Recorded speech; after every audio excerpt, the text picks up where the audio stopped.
তুর্কমেনিস্তানের মরুভূমির গভীরে লুকিয়ে আছে পৃথিবীর অন্যতম ভয়ঙ্কর এবং রহস্যময় স্থান ডারভাস গ্যাস সেন্টার, যা বিশ্বব্যাপী ডোর টু হেলথ বা নরকের দরজা নামে পরিচিত।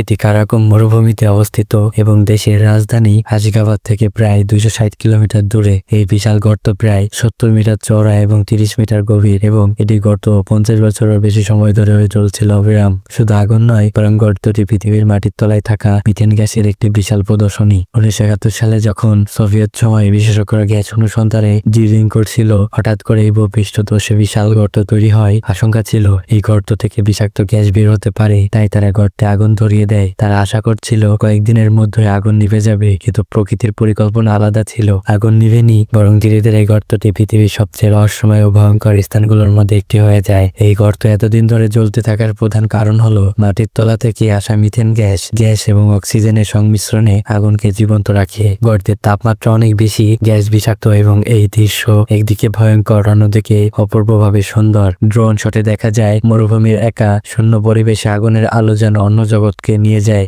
আজ ডোর টু হেলথ কেবল একটি ভয়ঙ্কর স্থান নয়, এটি পর্যটকদের জন্য আকর্ষণীয়। নিরাপদ দূরত্বে দাঁড়িয়ে রাতের অন্ধকারে গর্তের আগুন দেখা সবচেয়ে দর্শনীয়। অন্ধকারে আগুনের আলোর খেলা, ধোঁয়া এবং মরুভূমির পটভূমি একে এক অদ্ভুত অন্য জগতের মতো দেখা যায়। পর্যটকরা হয়তো শ্বাসরুদ্ধকর অনুভূতি নিয়ে ফিরে যায়, তবে এটি চিরন্তন মনে রাখার জন্য অভিজ্ঞতা। 2025 সালের তথ্য অনুযায়ী গর্তে আগুনের তীব্রতা আগের মতোই প্রবল নয়। বিভিন্ন প্রচেষ্টা এবং মিথেন গ্যাসের প্রবাহ কমানোর কারণে আগুনের জ্বালানি কমে গেছে, তবে এখন গর্ত রহস্যময়ভাবে আলো ছড়াচ্ছে এবং বিশ্বে সবচেয়ে অদ্ভুত প্রাকৃতিক দৃশ্যগুলোর মধ্যে একটি শীর্ষে রয়েছে। ডোর টু হেলথ আমাদের মনে করিয়ে দেয় প্রকৃতির বিশাল শক্তি এবং মানুষের কৌতূহল কতটা অনিশ্চিত ও অপ্রত্যাশিত ঘটনা সৃষ্টি করতে পারে। এটি শুধু একটি পর্যটক আকর্ষণ নয়, বরং প্রকৃতির শক্তি এবং রহস্যের একটি চরম উদাহরণ। আপনি কি এই নরকের দরজা দেখতে সাহস করবেন? অবশ্যই কমেন্টে জানাবেন। এই অবিশ্বাস্য স্থানগুলো আরো দেখতে আমাদের চ্যানেলটি সাবস্ক্রাইব করুন এবং ভিডিওটি শেয়ার করতে ভুলবেন না। মনে রাখবেন, প্রাকৃতিক বিষয়গুলো সবসময় আমাদের ভাবতে বাধ্য করে, কখনো কখনো ভয় দেয়, কিন্তু সবসময় আমাদের কৌতূহলকে জাগিয়ে তোলে। তো আজকে এই পর্যন্তই। সবাই ভালো থাকবেন। আল্লাহ হাফেজ।